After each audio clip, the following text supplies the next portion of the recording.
ایران سے 450 پاکستانی زائرین کا انخلاء گزشتہ روز مکمل کر لیا گیا۔ ایران میں مقیم پاکستانی طلبہ کے انخلاء کے لیے بھی انتظامات کیے جا رہے ہیں۔ پہلے مرحلے میں 154 طلبہ کو نکالا جائے گا۔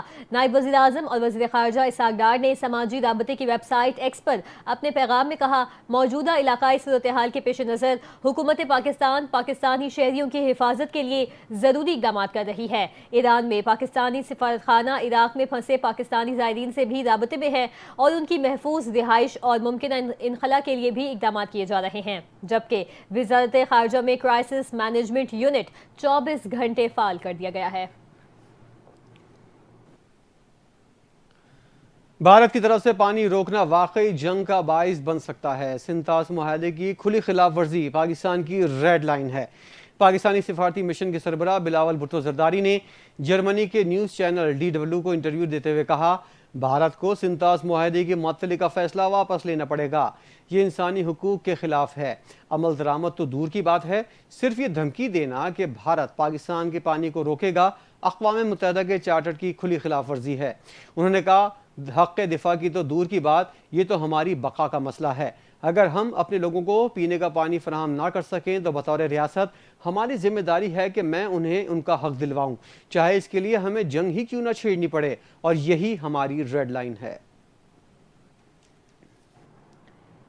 امریکی صدر ڈونلڈ ٹرمپ نے کہا ہے کہ امریکہ کا ایران پر حالیہ حملے سے کوئی تعلق نہیں ہے۔ اگر ایران نے امریکہ یا اس کے مفادات پر حملہ کیا تو وہ ایسا بھرپور جواب دیں گے جو دنیا نے پہلے کبھی نہ دیکھا ہو۔ صدر ٹرمپ نے یہ بات اپنے social media platform truth social پر ایک پیغام میں کہی۔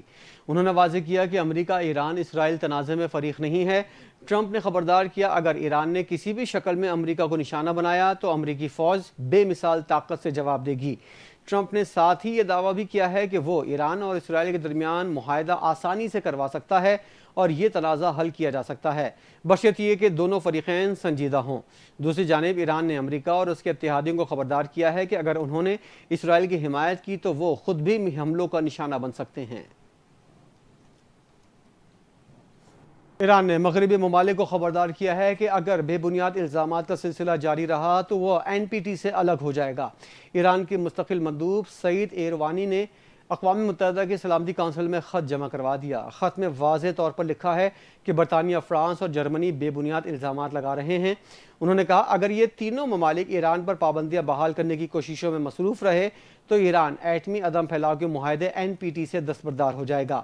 خط میں کہا گیا ہے کہ مغربی اقدامات کا مناسب جواب دیا جائے گا اور آرٹیکل 10 کے تحت NPT سے علیحدگی اختیار کرنے کا عمل شروع کر دیا جائے گا۔ ایران کی ایٹمی تنصیبات پر حملے کے بعد ایران کی درخواست پر IAEA کا اجلاس بھی پیر کو بلایا گیا ہے۔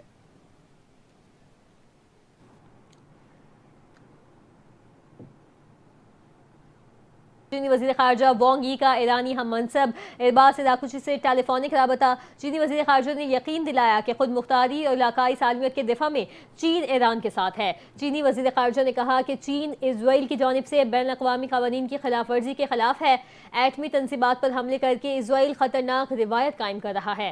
طاقت کے استعمال سے کبھی بھی پائیدار امن قائم نہیں ہو سکتا۔ اسٹیٹ بینک نئی مالیتی پالیسی کا اعلان کل کرے گا۔ شرح سود 11% تک برقرار رکھنے کی توقع ہے۔ دسمبر تک مہنگائی میں اضافے کی اوسط شرح 8% تک پہنچنے کا خدشہ ہے۔ مرکزی بینک کی زرعی پالیسی کمیٹی کا اجلاس گورنر اسٹیٹ بینک کی زیر صدارت ہوگا، جس میں ملکی اور غیر ملکی اقتصادی صورتحال کا جائزہ لینے کے بعد پالیسی ریٹ کا اعلان کیا جائے گا۔